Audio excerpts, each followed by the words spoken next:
Hi friends, எப்படி இருக்கிறீங்க? நான் நல்லா இருக்கிறேன்.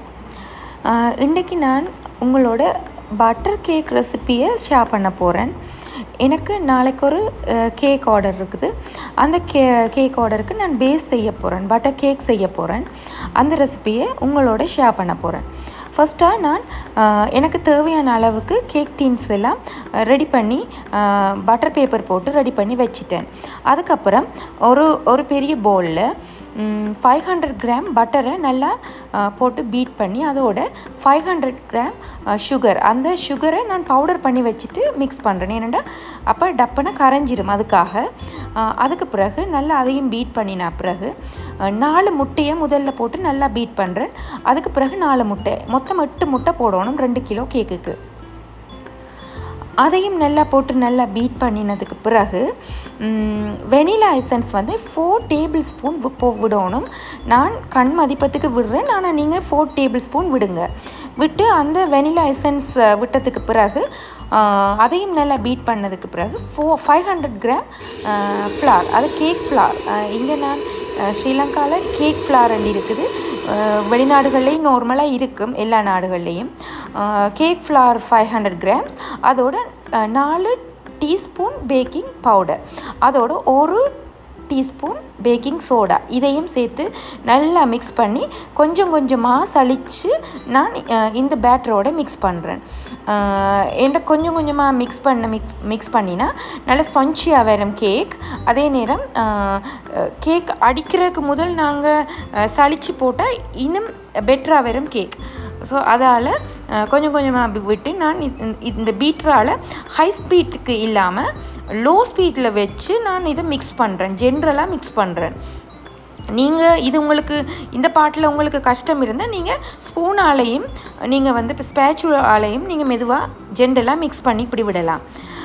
பேட்டர் இப்படித்தான் வந்தது கடைசியாக. இந்த பேட்டரை நான் இப்போ எனக்கு தேவையான அளவுக்கு ஒவ்வொரு டின்னிலையும் தனித்தனியாக செப்பரேட் பண்ணி டிவைட் பண்ணுறேன். நான் 3 டின்னில் 500 கிராம்ஸுக்கு போட போகிறேன். 2 டின் 250க்கு நான் போட போகிறேன். எனக்கு தேவையான அளவுக்கு நான் டிவைட் பண்ணி நான் பேக் பண்ணுறதுக்கு ரெடி பண்ணிட்டேன்.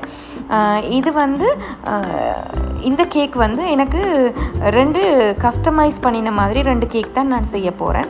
அடுத்த வீடியோவில் நான் உங்களுக்கு அந்த கேக்குக்கு எப்படி ஐசிங் பண்ணினன்ற வீடியோ நான் கட்டாயம் ஷேர் பண்ணுறேன். இந்த வீடியோவில் நான் எப்படி பேக் பண்ணி எடுக்கிறேன்றதை நான் உங்களுக்கு ஷேர் பண்ணியிருக்கிறேன். இப்படி டிவைட் பண்ணி எடுத்ததுக்கு பிறகு நான்